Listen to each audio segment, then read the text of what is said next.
Muy buenas tardes. La verdad que es un placer poder participar de esta reunión, el segundo simposio internacional de nutrición animal que organiza Biofarma. Y creo que merece un aplauso la gente de Biofarma, todo el equipo, por la calidad de simposio que nos ha brindado. Un nivel de organización brillante hemos tenido, respetando horarios y haciéndonos mucho más fácil y mucho más agradable esta participación que a veces en otros ámbitos. La verdad que felicitaciones a todo el equipo. Vamos a tratar de entender dónde está parada la ganadería en la República Argentina en el día de hoy y hacia dónde puede ir el sector, con especialistas en cada una de las materias de producción, los eslabones productivos. El ingeniero José Lisi es líder del área ganadera de ACREA y sabemos lo que está sufriendo hoy por hoy, José, la ganadería argentina, desde la seca y sus consecuencias, con una notable salida de todo el ternero. Estamos hablando de entre 30 y 35% más de descarga de ternero en esta época del año en algunas zonas, y esto obviamente genera impacto en el bolsillo del productor. Ante esta consecuencia que estamos viviendo, ¿qué productor en la Argentina, si es que tienen datos ustedes que conversan e interactúan permanentemente con ellos, está dispuesto o estaría dispuesto a seguir invirtiendo en el sector? Bueno, buenas tardes a todos. Quería agradecer también a Biofarma por el espacio este. Nosotros la información que manejamos básicamente tiene distintos niveles de análisis, tanto temporal y distintas muestras. Normalmente tenemos con técnicos del movimiento CREA y con miembros CREA una instancia mensual de intercambio en la cual vamos censando un poco qué es lo que está pasando. Después, cada 3 meses hacemos una encuesta a todo el movimiento, dentro de las cuales tenemos una recopilación de alrededor de 1.400 datos de empresas ganaderas CREA, que bueno, les vamos preguntando algunas de estas cosas. Y una vez al año hacemos un comparativo de gestiones productivas, que son alrededor de 450 empresas las que lo completan, y bueno, vamos seriando un poco la información año a año. Eso un poco es la fuente de información. ¿Qué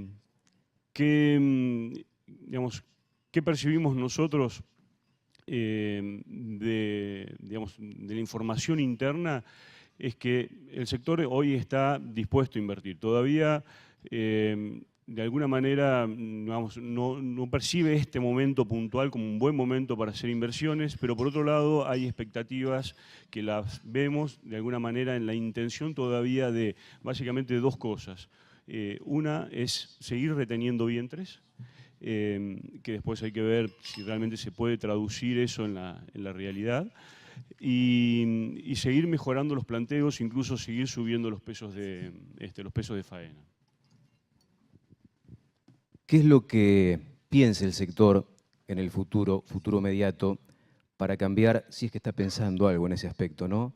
Algunos parámetros productivos que son realmente negativos y consecuentes con la historia? Estamos hablando del porcentaje de destete y de la falencia en los sistemas de recría. ¿Están evaluando esto? Sí, lo evaluamos permanentemente.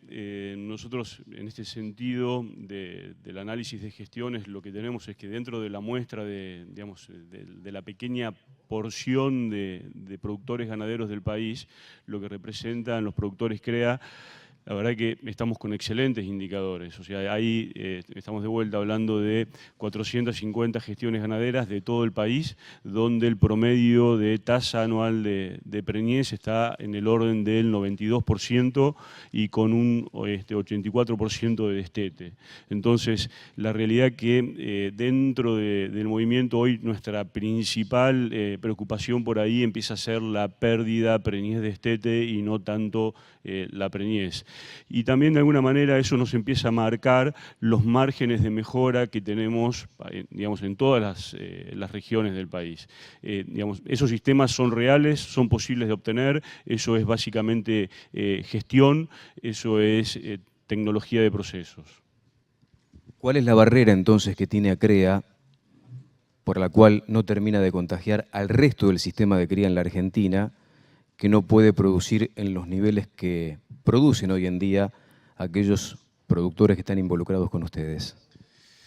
Y la verdad que nos encantaría contagiar mucho más, es medio complicado. Tratamos de dar difusión a todo lo que hacemos y compartirlo, incluso los resultados, por ejemplo, de lo que es la encuesta SEA, que es este testeo que se hace cada 3 meses. Nosotros lo compartimos en un desayuno ganadero con referentes del sector, como para que, digamos, ir teniendo una idea de qué es lo que está pasando, y también que el resto de la industria sepa que, digamos, qué datos estamos manejando, qué información estamos teniendo.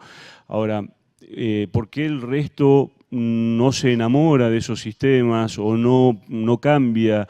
Y la verdad es que somos más de 270.000 ganaderos en el país, manejando situaciones distintas, y aún en el mismo contexto, digamos, personas muy parecidas, como pueden ser miembros de un mismo grupo CREA, toman, digamos, decisiones diferentes. Entonces, la realidad es que nosotros, más que juntar esa información, compartirla y decir cómo hacemos para lograr eso, digamos, el paso siguiente tendría que ser ver por qué la gente que no tiene, digamos, esos resultados no los está teniendo. Es porque no sabe, porque no puede o porque no quiere. Entonces, ahí es, digamos, donde está el tema. Más allá de las cuestiones que tienen que ver con la pasión, la pertenencia a una camiseta o determinado tipo de raza, ¿están pensando en la elasticidad de la genética, sobre todo en la provincia de Buenos Aires, en La Pampa, sur de Santa Fe, para producir un animal capaz de ser terminado en niveles de peso que permita integrar carne o mercado interno o exportación? Sí, digamos, ahí tenemos cuestiones regionales muy puntuales, ¿no? Hay sectores que tradicionalmente o que nunca dejaron de hacer un novillo más pesado, un novillo de 440, de 450, con mucho componente pastoril. Por ejemplo, el oeste de la provincia de Buenos Aires, trabajando sobre base de pasturas de alfalfa. Y en esos campos y en esos sistemas, ese producto en particular es un producto rentable, que es buen negocio, y la gente elige hacerlo. Lo mismo pasa en algunos, por ejemplo, algunos planteos del norte, donde por cuestiones, digamos, sobre todo en el noroeste, por cuestiones de la facilidad para las recrías, del costo de oportunidad del pasto, del costo de oportunidad del maíz, digamos, esas recrías con suplementación, nos permite tener planteos de novillo pesado de 470, de 500 kilos y ganar plata. Entonces, eso, de alguna manera, nos está diciendo que la genética que hoy tenemos y los sistemas que hoy tenemos, si los adaptamos, si con manejo y si tomamos la decisión, podemos llegar a eso. Después, digamos, el tema es decidir o ver a quién no le resulta un buen negocio hacer eso. Y bueno, ahí ya no podemos hacer mucho más. Incorporamos también a Dante Sartor, que es director de FRIAR y de los corrales de Don Nicanor, porque es interesante también la participación de Dante, el contador Dante Sartor, para tratar de entender si es posible hacer novillo terminado a corral o se puede morir en el intento. ¿Cuál es la realidad de ustedes? No, yo creo que se puede hacer y es una excelente oportunidad que como estuvimos hablando todos estos días, de producir más carne. Es decir, focalizar mucho en la recría y utilizar el feedlot como una herramienta de terminación de novillos pesados realmente, y a su vez nos permite para hacer novillos general, terceros países, y a su vez la oportunidad que también tenemos que tuvimos este tiempo de aprovechar la 481 y que esperemos seguir trabajándola. Sin la herramienta de los feedlot armados y muy vinculado al frigorífico, creo que hubiese sido mucho más dificultoso trabajarlo. Y también tenemos que saber que el feedlot para los frigoríficos es una herramienta no solamente de negocio como una unidad independiente, sino una complementación muy importante para trabajar la contraestacionalidad y a su vez los imponderables que podemos tener, porque todavía no contamos la infraestructura. Un día de lluvia, particularmente en nuestra localización, nos hace que no podamos, al otro día no podamos faenar.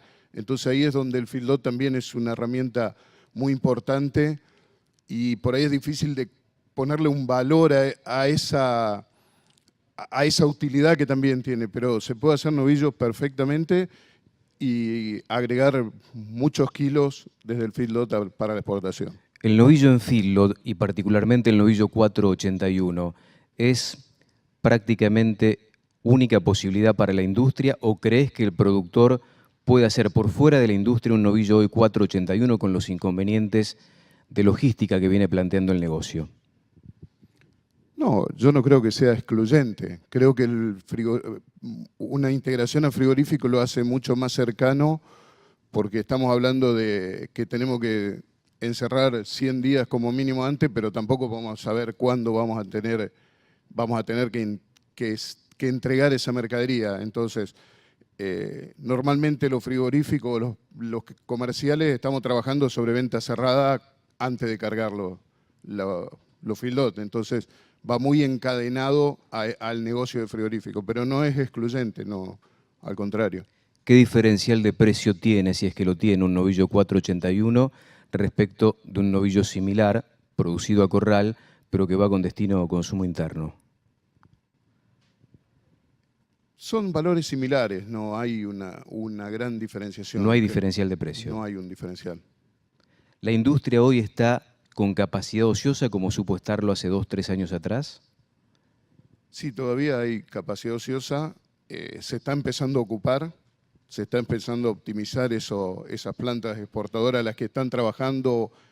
No se están abriendo plantas nuevas, pero sí las que están trabajando están aumentando mucho su capacidad y están más cerca de puntos óptimos de funcionamiento. ¿Cuál es la realidad del mercado interno hoy? Bueno, el mercado interno está firme. Creo que hay una oportunidad de ir avanzando en un poco lo que mostraba la gente Uriel Loza recién, en formas de comercialización que le agreguen valor al producto que estamos comercializando. Tenemos que avanzar hacia la trazabilidad, hacia la oferta a los consumidores de productos más seguros, más higiénicos, mejor trabajados.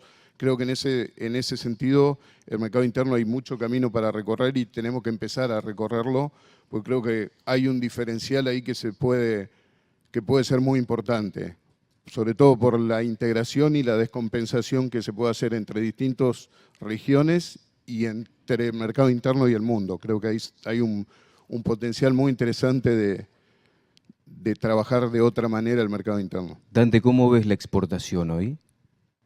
Como una gran oportunidad, los mercados están ávidos, hoy tenemos gracias a Dios que vendemos todo lo que podemos ofrecer. Si no exportamos más es porque no hay oferta. Estamos bien, los clientes del exterior siguen pidiendo mercadería, no siempre al precio por ahí que uno pretendiera, pero la demanda está y está firme de diferentes países. Se habla mucho y sobre todo el Estado, después le vamos a preguntar a Rodrigo también, porque el mismo presidente habla permanentemente de la competitividad o de la falta de ella, y por lo que uno ve se habla mucho, pero se hace poco en este sentido. ¿La industria sufre, si es que la sufre, la falta de competitividad? Yo creo que lo sufre un poco toda la cadena y creo que hay mucho para trabajar en la eficiencia, tanto desde nosotros mismos como en el lugar que nos toque estar, como desde el Estado brindando las herramientas para simplificar sobre todo la operación y despacio ir avanzando en la infraestructura necesaria para ir bajando y mejorando esa competitividad. Vamos a seguir charlando. Gracias, Dante. Le pasás el micrófono para acá para Dante Serino, tu colega, el contador Dante Serino, que es director del Grupo Beltrán, el grupo que tuvo la faena más importante en la Argentina. Es para felicitarlo realmente, Dante. Gracias. Dante, vos participaste fluidamente y hablo de la mesa de las carnes, que fue una realidad que nos sorprendió a todos aquellos que estábamos involucrados indirectamente con la cadena productiva, comercial en este caso, porque se empezó a gestar en los últimos meses del gobierno de Cristina Fernández y fue toda una sorpresa, como palpitando que algo iba a ocurrir en la Argentina. ¿Qué importancia le asignás, si es que la tiene, a la mesa de carnes en este momento? Bueno, sí, correcto. A ver, la mesa de carne es un espacio institucional pero informal, digamos, no está bajo ninguna forma jurídica. La componen todas las entidades del campo, todas las cámaras de la industria, incluso el sindicato. Y es un ámbito donde se pueden discutir muchos temas, se llevan ideas, se debaten, por supuesto, con ideas opuestas, pero siempre constructivas. Y también de ahí va saliendo un poco el resumen de temas que después se plantean a los funcionarios. No nos olvidemos que hoy es quizás fácil hablar con los funcionarios, tenemos uno sentado con nosotros, que antes de que hubiera este cambio de gobierno no era posible hacerlo. Entonces hoy la mesa puede llevar ideas, el presidente le asigna vital importancia a la mesa de carnes o al negocio de las carnes, lo recibe cada 2 meses y ahí se discuten todos estos temas y bueno, se han logrado muchas cosas a partir de la mesa. Entre esas cosas se ha discutido mucho el tema de la transparencia. ¿Cómo estás viendo este proceso que se viene dando ya desde hace algunos meses y que a partir ahora de pocos días va a incorporar la utilización de las cajas negras? Bueno, sí, ya llevamos algo más de un año desde que se lanzó este nuevo sistema con los pagos a cuenta para la faena. Eso inició en el mes de febrero o marzo del año pasado. Se paga con cada animal que se faena, se paga un importe a cuenta de IVA, a cuenta de ingresos brutos. En caso de no hacerse el pago, no habilita la faena de los frigoríficos. Junto con eso llegó también la liquidación electrónica de toda la compraventa de ganado vacuno, que permitió también mejorar la transparencia de eso. También se puso en marcha un pago a cuenta de previsional, que también mejoró la cantidad de personal declarado de las plantas. Evidentemente, cuando se hace un pago a cuenta que más o menos debe representar la cantidad de empleados que tiene algún frigorífico, si de ese pago a cuenta sobra dinero es porque algo no está correcto, seguramente. Entonces, todo eso junto fue haciendo que se pueda ir transparentando. Si bien falta un montón, por supuesto, pero ha sido un puntapié inicial. Ahora, en Buenos Aires también se regularizaron mucho las cooperativas que tenían un porcentaje de faena alto y que era un problema también de competencia desleal. Y bueno, ahora arrancaría el 1 de mayo, el 2 de mayo, el primer día de faena, teóricamente, los controladores fiscales electrónicos. El controlador fiscal electrónico es una pieza de un software que guarda el peso de faena con fotografía y filmación.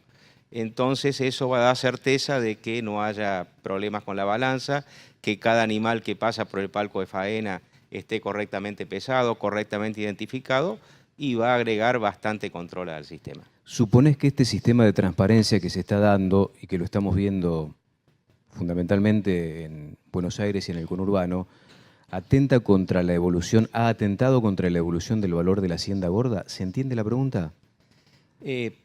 Yo creería que todavía no. Me parece que no ha trabado todavía la fluidez del negocio. Sí, esa es un poco la pregunta. Sí, porque si aquel nivel de rentabilidad que tenía el que trabajaba en negro lo traslada hacia atrás en la etapa comercial, comprando la hacienda en pie a otros valores que en otro momento por ahí, con más aire, con más oxígeno, por llamarlo de alguna manera, se animaba a pagar un poquito más. Seguramente sí afectó un poquito desde ese punto de vista porque va igualando los costos en toda la cadena. Ustedes fueron líderes en faena y están, bueno, dedicados a la exportación, pero fundamentalmente al consumo interno.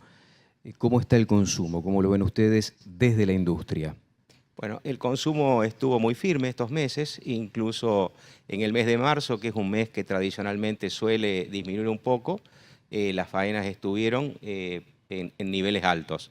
Parecería ahora que abril estaría descendiendo un poquito, pero estuvo bien el consumo. ¿Qué expectativas tienen con relación a la oferta? Y esto tiene que ver con el precio que puede capturar el productor en el mediano plazo. ¿Cómo la ven teniendo en cuenta que, por ejemplo, un dato, la Cámara de Feedlot anunció el último mes récord en los niveles de encierre? Sí, creemos que va a haber oferta alta, sobre todo de lo proveniente del feedlot, que es la mayor parte de la faena de consumo de Argentina. Estimamos tener 4 o 5 meses de oferta abundante y posiblemente después ahí va a faltar algo de Hacienda y seguramente va a ajustar precios. Septiembre más o menos. Es probable. Bueno, son datos, me parece. Es difícil tener la justa. Sí, por supuesto. Pero si todo ocurre como uno está previendo, debiera ser más o menos así, porque todos los feedlots, por los datos de la Cámara y por lo que uno va conversando con los colegas, están todos en un nivel alto de ocupación. Yo sé que es una quimera, pero es imposible pensar en el blanqueo de las carnicerías. Bueno, volviendo al punto anterior. Es el eslabón que falta, es un eslabón difícil. No tenemos siquiera el universo exacto de la cantidad de negocios de carnicería de Argentina. Podrían llegar a ser desde 80.000 a 140.000, son los números que se hablan, no lo sabemos. Entonces creo que es un paso muy difícil, complejo, que tiene múltiples facetas porque abarca hasta temas no solo económicos, sino de trabajo. Hay carnicerías de todos los tamaños, desde carniceros pequeños a carnicerías integradas. Entonces, encontrar un método de solución requiere bastante ejercicios de prueba y error, me parece, un proceso gradual. Tenemos que encontrar alguna forma de atraer al carnicero al sistema. Si le decimos que le vamos a pegar va a ser difícil. Entonces queda mucho por discutir y aguzar la imaginación para encontrar algún método. El contador Dante Serino, que es director del Grupo Beltrán. Dante, te pido que vayas pasando el micrófono al final porque vamos a conversar también con Jorge Torelli, médico veterinario, gerente de Matievich y además integrante del directorio del Instituto de Promoción de la Carne Vacuna Argentina. Jorge, 260 kilos, nuevo peso límite de faena para la hembra. A mí las difíciles, entonces. Sí, bueno, vamos a partir de la base de que hubo una gran discusión en toda la cadena respecto del peso mínimo de faena de las hembras, particularmente porque en teoría las hembras se engrasan mucho más, son castigadas en el precio y cuando son castigadas en el precio en el consumidor, también son castigadas en el precio hacia el criador. Pero yo creo que la medida actual del permiso de poder faenar animales con un peso de 260 kilos vivos, en realidad lo que tenemos que pensar es que la media res tiene que dar 71 y 72 kilos, o sea, 143 kilos la res. Es una cuestión que el gobierno lo tomó como una salida por el evento climático extremo que tuvimos de la sequía, una salida forzada, digamos, para poder quitar un poquito el agobio a los criadores y que no se beneficien otros sectores. Y es por 90 días. Después, si lo extienden o no, dependiendo de cómo se comporte el clima, seguirá. De hecho, que toda la cadena, todos estamos de acuerdo que tenemos que levantar el peso de faena.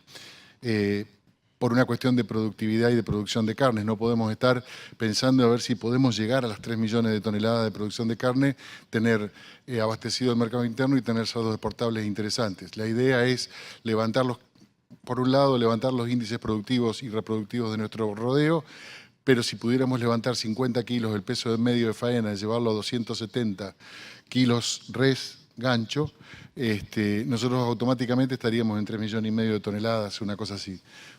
Los 260 kilos, si vos me preguntás si estoy de acuerdo, en esta situación sí estoy de acuerdo.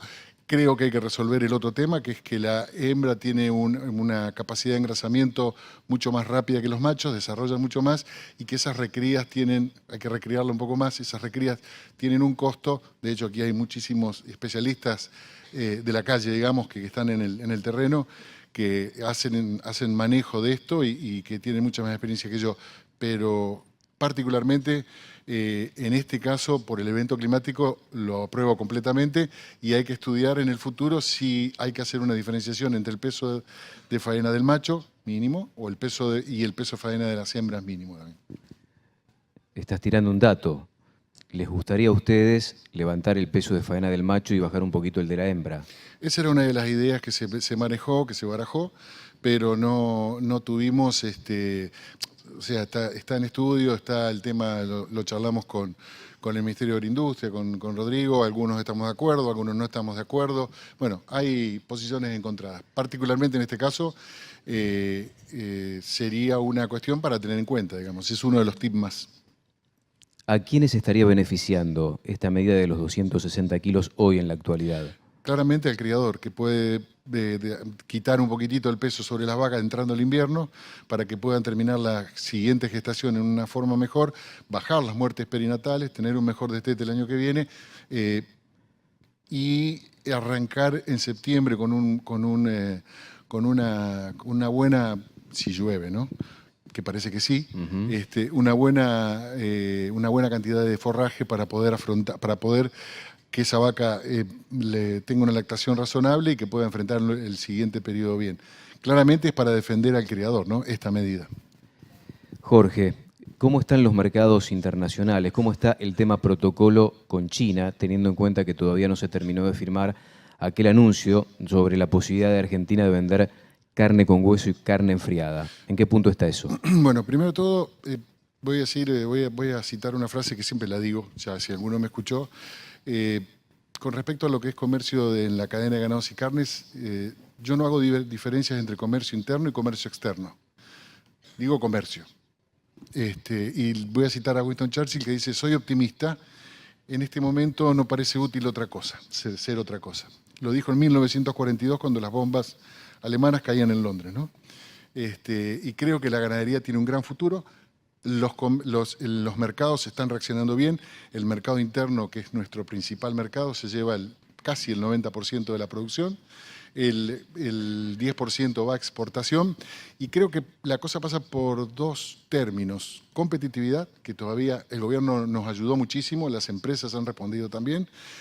Falta un largo camino por recorrer. Entiendo que todo no se puede hacer de un día para el otro. ¿Por qué digo eso? Bueno, porque competitividad incluye, por ejemplo, quita retenciones. El gobierno lo hizo, nadie ya se acuerda, pero nos sacaron retenciones a la carne, reintegros a la carne, el gobierno lo hizo. No estoy siendo oficialista, sino estoy citando simplemente los hechos. Combate a la informalidad, estamos en el proceso del combate a la informalidad para que el comercio sea más justo entre todos. Una política externa comercial muy agresiva con apertura de mercados. Falta la segunda etapa, pero ya cuando estemos más consolidados, que es la de buscar muchos tratados de libre comercio, como decían los expositores anteriores, de que llegamos a algunos mercados y tenemos un 10% de diferencia. Por ejemplo, Australia en China en el año 2024 va a tener un 10% de diferencia de aranceles. Nosotros pagamos el 10% para entrar y los australianos serapio, cero. Con lo cual ya tenemos una ventaja ahí importante. Pero bueno, son cosas para hacer. Entendemos que tenemos del lado negativo, digamos, de las cosas que faltan por hacer, tenemos una presión impositiva muy alta. También tenemos un aumento muy fuerte de los costos internos, pero no le podemos pedir al gobierno que arregle 12 o 15 años o incluso algunas cosas que son de más tiempo en poquitos años. No estoy hablando de semestres ni nada de eso, sino que estoy hablando que en 2 o 3 años no podemos arreglar desbarajustes o desajustes de 20 años. Con eso incluyo otros gobiernos, no el último tampoco. Con respecto a lo que vos decías de China, el comercio internacional viene bien. Viene bien China, que se lleva casi el 50% de la producción de Argentina, de la exportación argentina de carnes. Viene bien algunos otros mercados. Está empezando a despertarse Rusia. Rusia yo le doy importancia porque Rusia es un país muy similar a China, de tamaño mucho más grande, con una gran población y con una característica similar a China. No son autosuficientes en la producción de carnes, o sea, necesitan importar con menores exigencias. Al tener menores exigencias, probablemente tengan una afluencia mucho mayor que en el caso chino. ¿Qué ventaja tiene Rusia? Rusia, hablando de un ejemplo práctico, le pone un piso al precio que pagan los chinos. Los chinos tienen más poder de compra que los rusos, de hecho. Ahora, cuando el petróleo empezó a levantar el precio, los rusos empezaron a tener un poder adquisitivo mayor y empiezan a comprar carnes. Estoy haciendo un ejemplo práctico, ¿no? Cuando Rusia estaba en el mercado, año 2012, China pagaba por el garrón y el brazuelo, 2 cortes que tienen poco valor y que se exportan mucho a China, $6.100, $6.200 la tonelada. Cuando Rusia sale por falta de competitividad, por una devaluación feroz que tuvieron del mercado, los chinos automáticamente hicieron caer el precio a 4.900, 5.000 dólares la tonelada. Bajaron 1.000 dólares la tonelada solamente porque no tenían competencia para ese producto. Hoy lentamente Rusia empieza a aparecer y los chinos empiezan a tomar nota y vuelven a levantar los precios. Esto mejora la competitividad. Con respecto al protocolo chino, probablemente Rodrigo tenga más información. Sabemos que el gobierno chino disolvió el organismo sanitario que estaba, es la información que tenemos, digamos, que estaba negociando este protocolo. Había negociadores del lado argentino, que estaba Cancillería, la embajada, por supuesto, y Agroindustria y Senasa. Había algunas exigencias que a algunos les daba escozor, pero realmente son exigencias que, si nos ponemos a pensar seriamente, probablemente no será ahora, pero dentro de 5 a 10 años otros países las exijan, así que mejor es que nos pongamos a trabajar, porque el hecho de ser libre de brucelosis y de tuberculosis no es una exigencia extremadamente loca, es una exigencia que hay que ir pensándola. ¿Que es fácil de resolver? No. Es difícil de resolver porque tenemos que trabajar sobre planes de erradicación de estas dos enfermedades que son endémicas en Argentina y son muy complicadas. Ahora, ¿cómo está lo del protocolo? Está aún en silencio porque en la contraparte argentina, para hablar, está. Lo que no sabemos es exactamente, no sé si Rodrigo tiene alguna información más, si del lado chino están ya los dirigentes que van a negociar eso designados. Ahora le preguntamos a Rodrigo, ¿está bien que la industria frigorífica cobre por servicio de faena? Lo que está bien y lo que está mal. Bueno, con respecto a lo que es servicio de faena, Dante también está, y los dos Dantes están en el tema. Hoy por hoy la industria frigorífica tiene, como decía, una falta de competitividad porque hubo un aumento muy fuerte de los costos de la mano del aumento de las tarifas eléctricas y gas, que son dos insumos muy fuertes en la industria frigorífica, por lo menos en la formal que lo utiliza, digamos, ¿no? Históricamente, el quinto cuarto, que está conformado por el cuero, el hueso y la grasa, o el cebo y el speller, en definitivo, el cebo de harina de carnes, y las menudencias, alcanzaban para pagar los costos de producción. Actualmente el cuero ha caído muchísimo su valor en precios internacionales y por sobre todo en la Argentina. La menudencia se mantiene muy estable y con bajos valores, y el cebo y la harina de carne tampoco se han movido muy rápidamente para arriba, sino que no han acompañado el valor del dólar.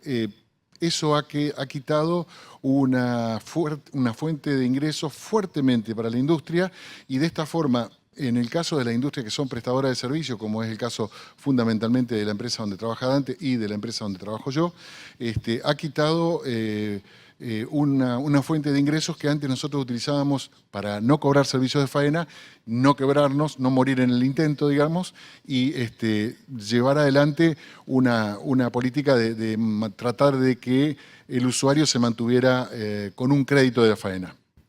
Jorge Torelli charlando con nosotros aquí. Hoy por hoy no se puede, eso termina. El ingeniero Marcelo Vilosio, ahora que es gerente de Biofarma, pero que además es productor y que está trabajando en Santiago del Estero, Suncho Corral, Quimilí, por ahí, y produce novillo, o trata de producir novillo. La pregunta en esto de tratar de producir novillo es si, con la realidad financiera que hoy tiene la Argentina, una inflación del 20 y pico %, tasas de casi el 30%, donde es muy atractiva la inversión financiera y no la inversión productiva, es complejo. ¿Es posible hacer un novillo? ¿Te sentís cuidado, protegido por el Estado para hacer lo que se pretende hacer en la Argentina, aumentar la producción de carne, Marcelo? Mira, como productor, hoy en día yo creo que tenemos un dilema muy importante. Toda la modificación del sistema que hay que hacer para producir novillo para exportación, que es una modificación muy grande, la que ahora hace 2 días que estamos discutiendo, que hace meses que estamos discutiendo, que hace años que estamos discutiendo, requiere inversión en capital muy fuerte, con lo que cuesta el capital en la Argentina, requiere un cambio de modelo, realmente es muy compleja. Y esa modificación la tiene que hacer íntegramente el productor. Es el productor el que tiene que producir un novillo de 500 kilos, es el productor el que tiene que tener los requisitos del SENASA que requiere para ese novillo para que sea la exportación, es el productor el que tiene que tener el filo de aprobado para hacer la 481. A mí me parece que el gran desafío y lo que yo noto hoy en día en los productores es que después de hacer todo eso, el productor está totalmente ajeno al negocio de la exportación. Yo noto un quiebre, el exportador, el frigorífico, los factores que hacen a la formación del precio de nuestro novillo son factores del mercado local. Es como que nosotros producimos el novillo para exportación, pero lo vendemos en el mercado local. Lo que pasó estos meses, de septiembre de este año hasta ahora, en los grupos que yo trabajo, por ejemplo, que somos los que nos animamos y cambiamos todos los modelos, hicimos novillos grandes, nos golpeó muy fuerte, porque terminamos vendiendo 7 meses después con una diferencia cambiaria del 18%, novillos más baratos que el año pasado en septiembre. Entonces nos sentimos bastante ajenos al tema. Dijimos, bueno, nosotros vamos a hacer todo esto a cambio de qué. Es muy jodida la transformación, cuesta mucha plata. Es decir, que no notás que haya un diferencial compensatorio que podría pagar la industria, según tu criterio, y que no está haciendo, que no está convalidando. Yo no estoy seguro porque no tengo los conocimientos de cómo es la industria. Yo lo que te digo es que el modelo... Lo intuís. Sí, es muy difícil que el productor haga todo ese cambio si de alguna forma no está integrado en la producción. No sé cuál es el modelo. Yo vi los modelos de Uruguay, de Brasil, modelos con contrato a largo plazo, producir novillos para que exporte un frigorífico. Creo que si no hay un cambio de modelo, va a ser difícil que el productor lo haga. ¿Qué tipo de modelo? Porque hacia qué tipo de modelo deberíamos ir o debiéramos ir para tratar de revertir esta tendencia, porque esto no deja de ser un ancla para aquellos que quieren producir más carne, pero que evidentemente notan que haciendo un animal más liviano gana más plata. Claro, para hacer tremenda transformación te encontrás también con el problema que si vos tenés un novillo de ese peso y esa categoría, no hay otro mercado que el externo.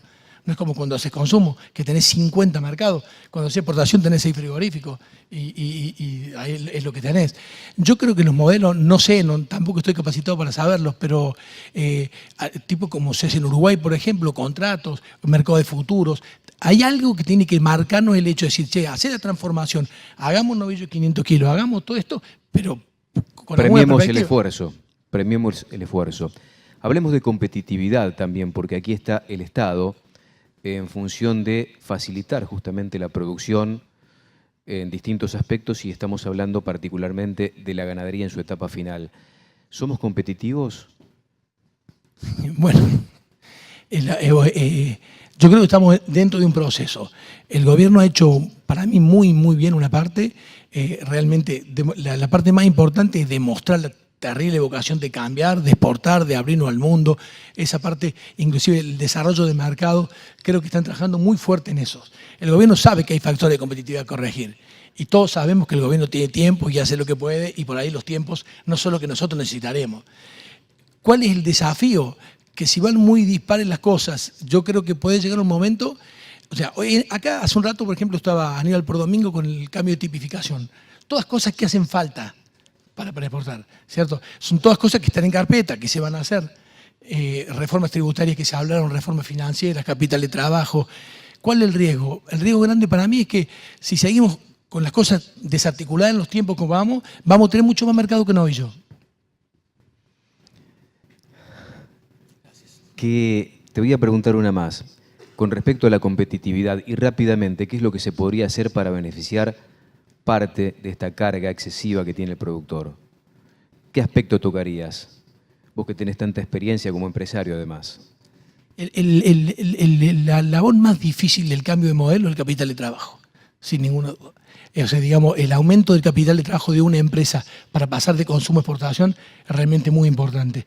Ni hablar el tema IVA, por ejemplo, el cambiar de modelo, todo eso va generando un saldo de IVA, eso es un problema serio. El saldo de IVA que nunca se termina de cobrar. Muy serio, para el crecimiento muy serio. Ahí tenés, ahí me diste una. Marcelo Vilosio, muchas gracias. El ingeniero Rodrigo Troncoso, y un enorme agradecimiento porque estamos hablando del subsecretario de Ganadería de la Nación que está aquí dispuesto a compartir y hasta debatir algunos temas sensibles que hacen a la actividad. Gracias, Rodrigo. No, gracias a ustedes, y gracias a Biofarma, Marcelo y todo el equipo por la invitación y felicitaciones de vuelta por el gran evento que ya empiezan a hacerle el clásico acá en Rosario en este segundo evento, pero con una participación tremenda y muy interesante. 260 kilos. ¿Termina a fines de junio o se prorroga por 90 días más? Te contesto, pero después vamos a volver a 2 o 3 cosas, afirmaciones que dijiste durante todas las preguntas que fuiste haciendo, me fui anotando. Concretamente son 90 días la medida, así que no me acuerdo si termina el 30 de junio o cuál es la fecha, pero desde publicado son 90 días. El 1 de abril. 1 de abril. Bueno, 90 días después del 1 de abril, de acuerdo a cómo está en la medida, y como dijo Jorge Torelli, fue un pedido de la Mesa de Ganados y Carnes, dada la situación de emergencia que nos encontrábamos por la seca. Tipificación. ¿Cuándo arranca, si es que arranca, la nueva tipificación en la Argentina y cómo se va a hacer? Bueno, ya escucharon la presentación de Aníbal, que es parte del equipo que desarrolló todo el sistema. En este momento, no sé si lo compartió o no estuvo en la charla de Aníbal, nos encontramos en la etapa de corroborar o comprobar que todo lo que escribimos como en un escritorio es corroborable en la industria. Los frigoríficos, la verdad que se están portando más que bien y nos han abierto todas las puertas de toda la industria, tanto de Córdoba, Santa Fe y Buenos Aires, para que nuestro equipo técnico vaya y mida. Estamos ya alrededor de las 3.000 y pico de muestras y quieren hacer algún par de miles más mi equipo, como para terminar de ver con Aníbal después todo lo que está escrito, se corrobore, haga las correcciones, y dentro de los plazos de trabajo que tenemos nosotros, nuestra intención es en el 2019 estar trabajando en la implementación progresiva de este sistema. La idea es que sea universal porque yo escucho mucho ruido de la industria consumera que es poco permeable a recibir esta nueva medida. Me imagino que vos también escuchás los mismos rumores, Rodrigo, en este sentido. Si queremos brindar competitividad, esta es información que es clave para seguir creciendo en eficiencia productiva y en calidad de producción, con lo cual este sistema tiene que estar implementado en toda la Argentina de manera igual. ¿Protocolo chino? Lo que dijo Jorge está bien informado desde el instituto. Estamos en plenas negociaciones y se disolvió el organismo chino que regía esto y parte de la gente o de las funciones pasan a la aduana, otra parte a otro lado.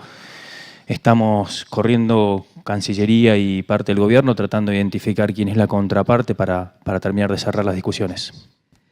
¿Qué información tenés vos, si es que manejás alguna información, respecto de la inminente apertura del mercado japonés para la Patagonia Argentina? De carne bovina, obviamente, ¿no?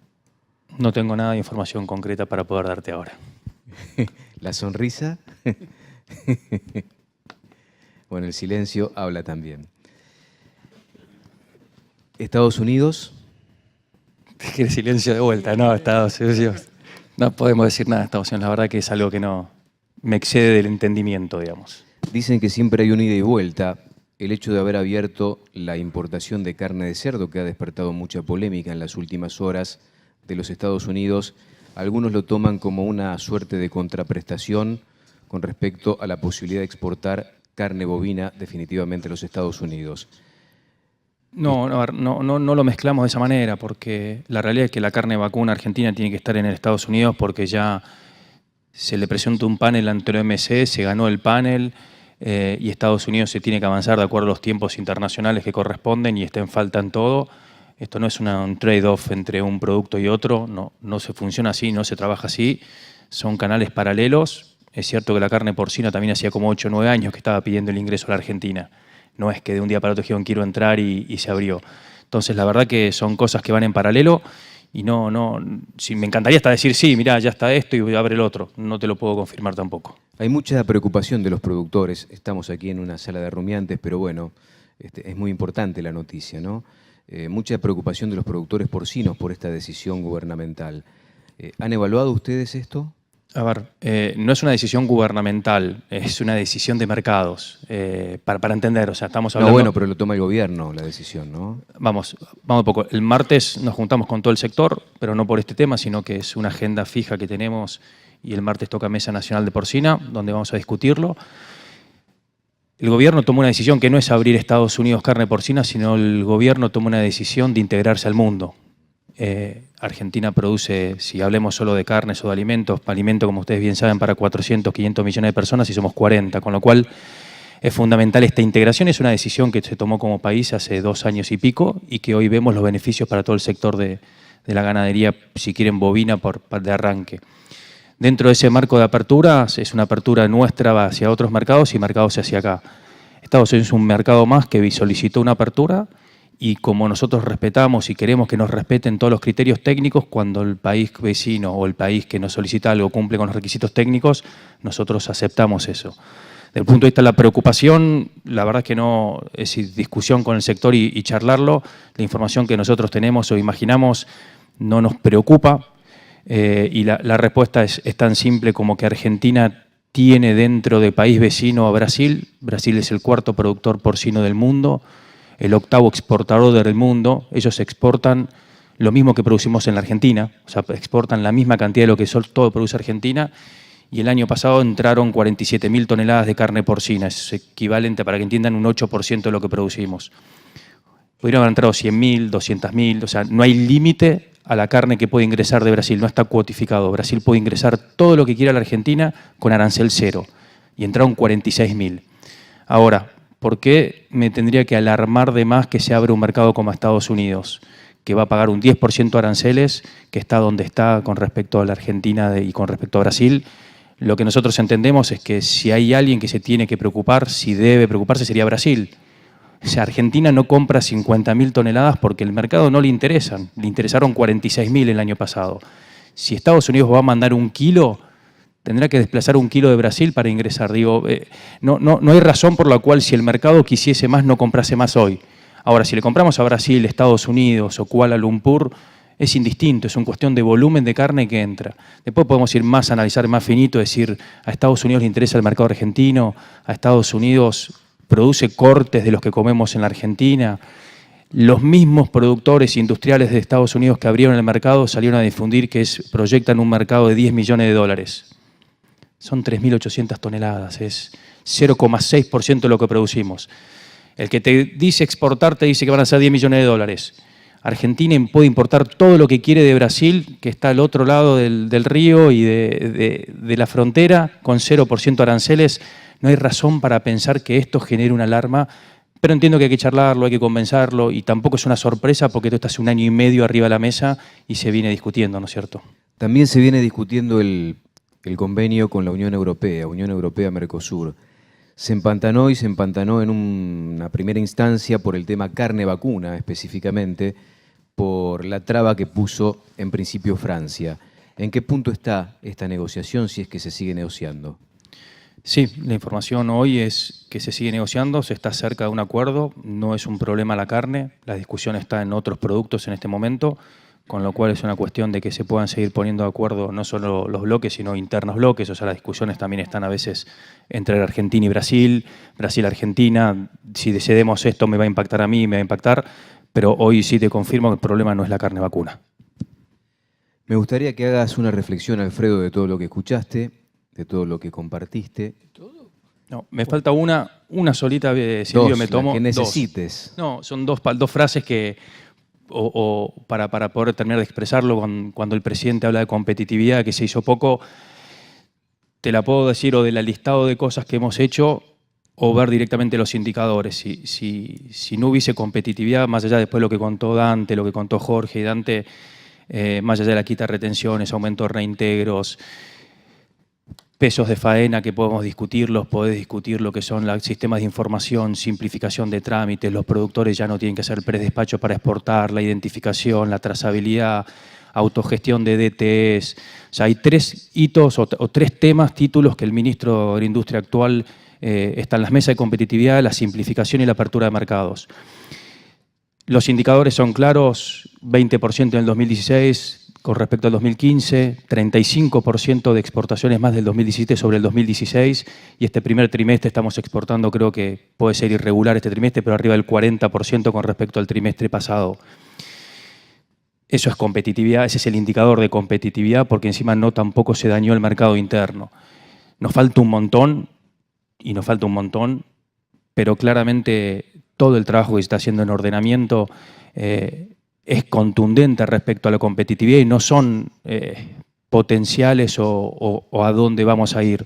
En el año 2016 al 2017 se bajaron ingresos brutos en la provincia de Buenos Aires a la industria frigorífica del 1,75 al 0,5, lo mismo en la provincia de Córdoba y lo mismo en la provincia de Santa Fe, con el objetivo de dar más competitividad. La competitividad no solo por la baja de impuestos, sino lograr que todos la paguen, porque la competitividad no es solo que sea todo más barato, sino que todos juguemos con las mismas reglas de juego. En la provincia de Buenos Aires, con una alicuota de 1,75, pagaba el 20% de la faena y el 80% evadía. Se bajó al 0,5 y hoy tenemos un 86% de cumplimiento de ese impuesto, con lo cual me quedó un 14% teórico afuera, con un gap del 0,5 nomás. Eso es competitividad pura, más allá que podemos discutir después ingresos brutos o no. Y lo hablo de ingresos brutos y no de impuestos nacionales, porque la verdad que tenemos la información mucho más simple de ir midiendo con respecto a ingresos brutos. Y en esa línea se está yendo el ordenamiento sanitario. Buenos Aires y la provincia de Córdoba están adelantados en esto.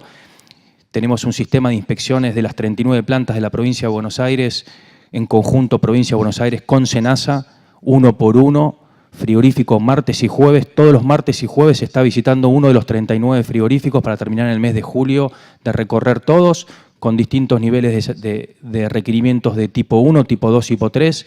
Cuando el tipo 1 está en falta, se cierra automáticamente el frigorífico hasta que no lo corrija. De las 10 plantas que se visitaron, creo que hubo 6 o 7 que se cerraron ese mismo día y ya están corrigiendo los temas.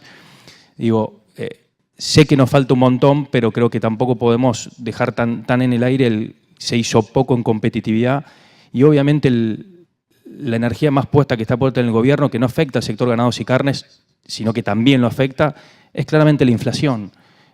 Y hasta que no, y entonces cuando tenemos tasas del 25-26, no es solo para la ganadería, sino es para toda la Argentina y toda la industria, y lo tenemos claro, pero entendemos que la inflación todavía es peor que todo eso. Se trabajó en un sistema de créditos con el Banco Nación de 7 a 10 años para la ganadería que no existieron nunca, para capital de trabajo. Tenemos hoy aprobado el sistema de prenda ganadera, tanto que lo necesitaban los bancos, los productores. Hoy tu animal, los 35.000 millones de dólares que tenemos en Capital Hacienda, pueden ser tomados como garantía real, de garantía de tipo preferida B, que le permita a los bancos que esa información, que esa garantía le libera más plata de encaje a los bancos. Digo, se está trabajando para competitividad, informalidad, comercialización y mercados, financiamiento, y después tenemos toda la parte de productividad y obviamente tipificación por calidad, sistema de información, SIO Carnes, para que haya información transparente de todas las operaciones de la ganadería en Argentina. Hoy están online, de qué está liquidando cada uno. Digo, falta un montón, pero como decían los chicos, como decía Marcelo, es un proceso radical de cambio de cómo hacer las cosas. Y lo que estamos tratando de hacer es que esto sea sostenible en el tiempo, que los sistemas y los procesos cambien y no sea una persona que levanta la mano y ordena esto o lo otro, sino que los sistemas y los procesos en forma sistémica funcionen bien y de como un país más normal. Así que es el único puntito que te digo, la palabra se hizo poco. Entiendo que puede sonar a poco cuando uno ve todo lo que falta, pero estamos en un buen camino y creo que el principal indicador es que se sigue creciendo en todos los indicadores ganaderos. Más allá de una seca, más allá de una inundación, los indicadores son favorables y eso no hay con qué discutirlo. Digo, me puede gustar más, me puede gustar menos, que el IVA, que no el IVA, pero la realidad es que los indicadores finales de las empresas están en crecimiento, están en desarrollo, están invirtiendo y siguen apostando más en este sentido. Creo que, como me llevo unos minutos más de todo el resumen y la otra te la dejo al costado sin mencionarla, pero creo que era importante hacer esa aclaración. No te quedes con nada. No, te la dejo, te tranquilo. No estabas muy convencido entonces. No, te quería preguntar además, una me quedó pendiente, que está relacionada con el tema de el incentivo fiscal para la producción de novillo, que lo planteó en algún momento la Mesa de las Carnes y no sé si hay alguna respuesta por parte de ustedes. Bueno, ahí me sacaste el tema de la que yo había notado y no te dije, que está relacionado con la pregunta que le hiciste a Marcelo, si te sentís protegido por el Estado. La palabra es interesante que se utilice, te sentís protegido para hacer un novillo pesado. Digo, el Estado tiene que protegerte para hacer un novillo pesado, o sea, y va relacionado un poco con esta línea. El Estado tiene que dar el marco de competitividad, el Estado tiene que dar reglas claras. ¿Sabes qué? Yo siento que a veces el Estado termina protegiendo con estas condiciones financieras económicas a aquel que pone la plata en el banco y aquel que pone la plata en la tierra para laburar y da laburo a la gente. Está bueno que sientas eso, pero digo, yo creo que eso puede... A ver, lo que vos estás viendo es lo que pasa y si se están protegiendo a esa persona que pone plata en el banco. Y el que está poniendo la plata en el banco y no en la producción no es que está protegido, sino que eso es una consecuencia de. O sea, hay una consecuencia de. O sea, el gobierno nacional está trabajando muy fuerte contra el flagelo más grande que tenemos, que es la inflación, que va contra la gente más necesitada y contra las inversiones. Y los mecanismos que tenés son los que van probando y que vamos probando y hablamos de las tasas, entonces hay alguien que encuentra un negocio financiero y lo aprovecha. Pero no está pensado para que esa gente gane plata y proteger a esa persona. Yo creo que esa persona o una empresa gana o se beneficia en eso, es una consecuencia de algo que estamos haciendo para tratar de trabajar sobre la inflación. Respecto al novillo pesado y no pesado es, vamos al mercado. Y si hoy se gana plata con el 370 kilos, bienvenido que esa gente tenga rentabilidad ahí. Yo no le voy a pedir a Marcelo que haga uno de 500 y pierda plata, pero tampoco pretendo que el Estado, que doña Rosa, financie ese gap que hay entre uno de 500 que no es rentable hoy al de 370. Pues no tiene sentido, pues no sería sustentable tampoco. Lo que tenemos que seguir trabajando es en todo lo que hace a la competitividad para que naturalmente el novillo de 420, 480 kilos termine siendo más negocio que el de 370. Pero no artificialmente a través de un incentivo o un subsidio o una compensación o un premio. Es yo te voy a dar las reglas para que vos eso traccione ese lado. Apertura de mercados, bajar la inflación, con inflación del 25, del 20, claramente un novillo de 2 años no es lo mismo que un animal de 3, 4 meses y girar la plata. Entonces, ese es donde pone foco el gobierno. Estamos abiertos a cualquier propuesta, las escuchamos, las analizamos y las discutimos. Y mirá, no me cierra por esto, por esto, por esto. El costo fiscal no existe hoy, no tenemos, el país no tiene margen, queremos seguir bajando impuestos, se están bajando impuestos, se bajan el IVA con los cerdos, en las aves, ley PYME, ahora estamos para todo lo que es la parte de laboral. Digo, hay un montón de, y queremos seguir bajando impuestos para dar competitividad, pero para bajar impuestos tenemos que bajar gastos. Y cualquier incentivo a una actividad que ya tiene rentabilidad, en un escalón que capaz no es el mejor para todos, pero tiene rentabilidad ahí, bueno, busquemos que sea rentable o más rentable uno pesado, porque de hecho si hay 2,5 millones de novillos en la Argentina, no es que pierden plata, hay más rentabilidad en otro eslabón. Ahora, buscaremos y seguiremos trabajando en competitividad con la industria y con el sector para que haya rentabilidad en el de 420 o interesante, de manera que naturalmente vaya para allá. Salvo que alguien sea creativo y traiga una propuesta que no tenga costo fiscal y que sea solamente, no sé, que algo que tenemos que normar y que aparece misteriosamente en los novillos, Silvio. Gracias, Rodrigo, muy amable. Alfredo Guarino, periodista, productor, compartiendo esta mesa. Muy interesante mesa, Alfredo. No sé si, seguro que sí querés hacer alguna reflexión de todo lo que Sí, por supuesto. Gracias, gracias, amigos, por habernos invitado. Realmente un placer poder estar con ustedes aquí. Yo quería hablar rápidamente y sintéticamente de lo que no se habló, me parece, porque se habló mucho de todo lo que es técnico fundamentalmente, con una excelente exposición de Rodrigo y con una magnífica exposición también de los amigos de Biofarma, pero no hablamos de otras cosas. Rodrigo dijo recién que el flagelo más grande que tenemos nosotros en la Argentina es la inflación. Bueno, es una visión del gobierno o una visión de un funcionario del gobierno. Yo creo que hoy podríamos poner el medidómetro a ver cuál es la peor de todas o cuál es el peor de todos los flagelos. Creo que el peor de todos los flagelos que tenemos en la Argentina es la corrupción.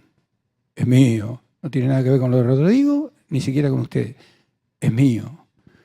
Porque pregunto a esta altura del partido, si pudiéramos recuperar la plata de Lázaro Báez, de Cristóbal López, de Cristina, de todos los que se afanaron el país, ¿paramos o no paramos la inflación? ¿Por qué nos piden...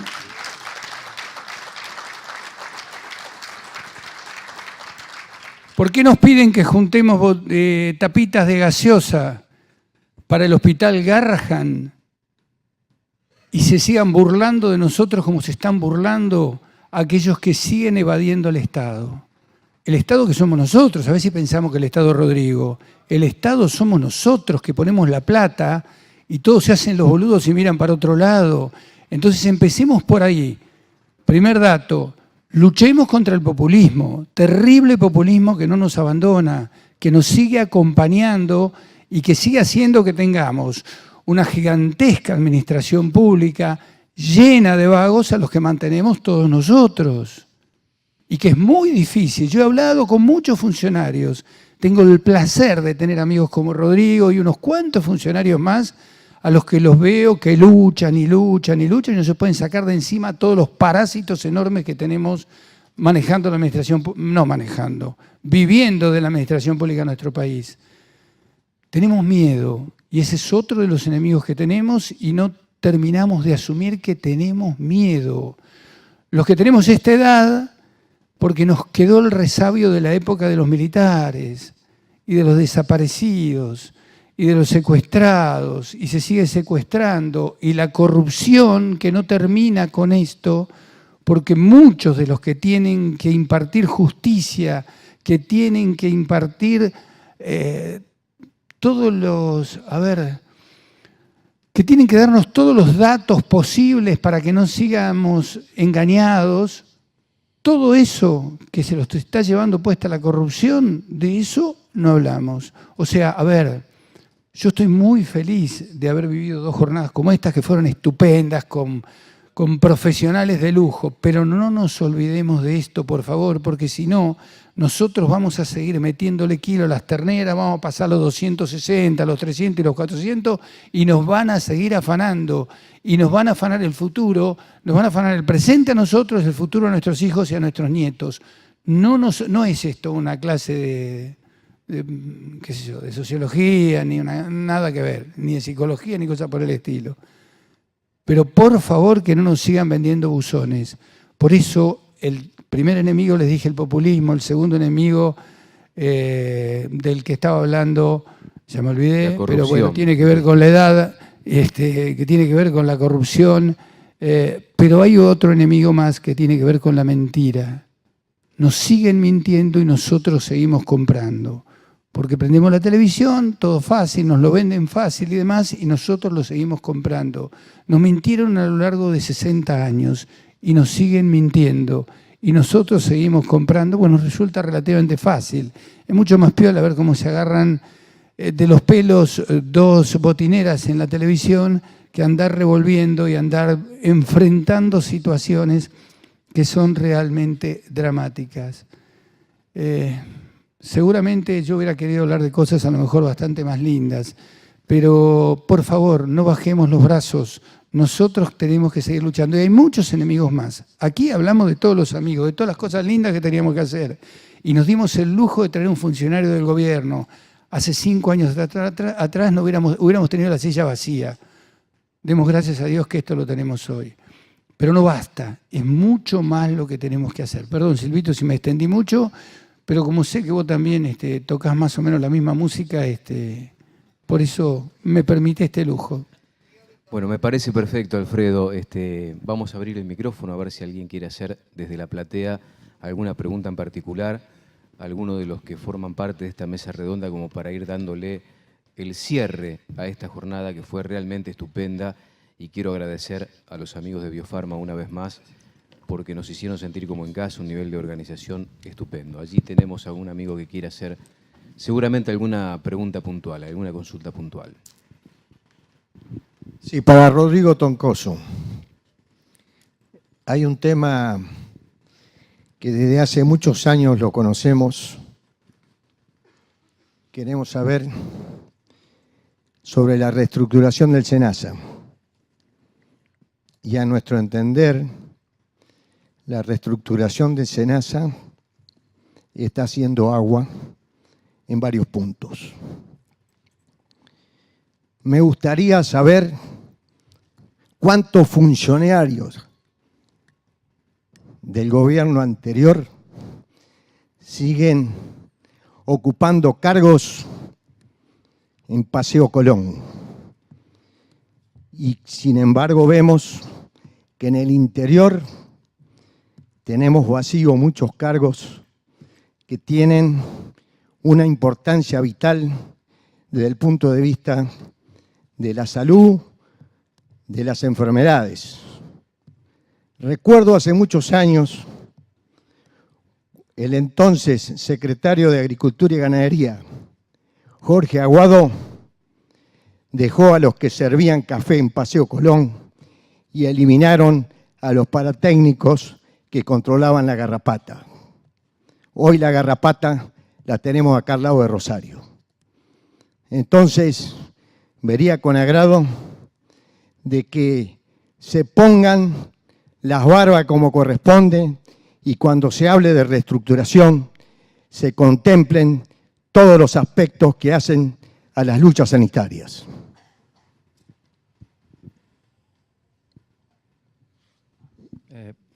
No sé si fue una pregunta, en realidad me perdí un poco la pregunta o si fue un consejo de cómo hacer las cosas. Reestructuración, señor, lo entiendo. Si hay gente trabajando en Paseo Colón del gobierno anterior o algo, no es algo que me... A ver, yo tengo 220 personas a mi cargo y no traje a nadie de afuera y no saqué a nadie, con lo cual claramente están desde el gobierno anterior. Y son buenos técnicos y no sé a quién votan. Mientras trabajen y hagan su función y agreguen valor, por lo menos para mí Rodrigo Troncoso, ¿tá? Eso ahí sí me hago cargo de lo que yo tengo abajo mío y cómo elijo yo trabajar con gente. Tenemos un montón de limitantes incluidas en el SENASA que no escapan a la realidad de lo que es el país y la situación.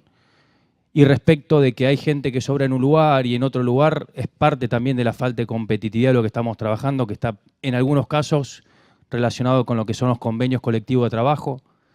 Y hoy a un funcionario del SENASA, yo creo que no sé si son 60, 70 kilómetros, no lo puedo mover de un lugar al otro porque no me lo permite el convenio.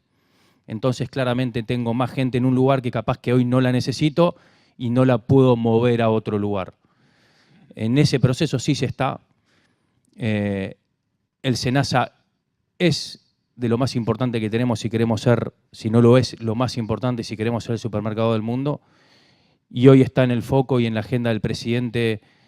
Te diría cada 15 días hay una reunión específica entre Jefatura de Gabinete de Ministros y nosotros y el presidente del SENASA para ir viendo cómo se van mejorando y corrigiendo las cosas de un organismo que, como bien usted dice, ha estado abandonado muchos años y estamos tratando de ponerlo a la altura de lo que tiene cualquier organismo internacional o de lo que queremos como país si queremos ser exportador de las carnes o del supermercado del mundo. No tengo mucho más que acotar que eso, pero lo entiendo, la indignación o algo, y lo vemos nosotros donde falta gente y donde sobra, pero hay limitantes estructurales que estamos tratando de cambiar, pero un convenio colectivo de trabajo no se cambia de un día para el otro y es parte del proceso en el que estamos.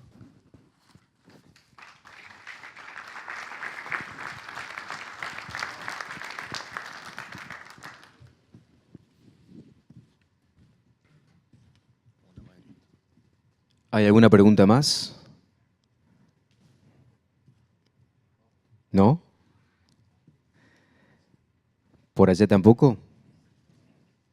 Bueno, el agradecimiento entonces a ustedes que nos estuvieron acompañando, una vez más a los amigos de Biofarma, a José Lisi, a Dante Serino, a Marcelo Vilosio, Alfredo, Rodrigo Troncoso, Dante Sartor y Jorge Torelli que nos acompañaron y que nos permitieron compartir con ustedes estos momentos. Muchas gracias y hasta la próxima, muy amables.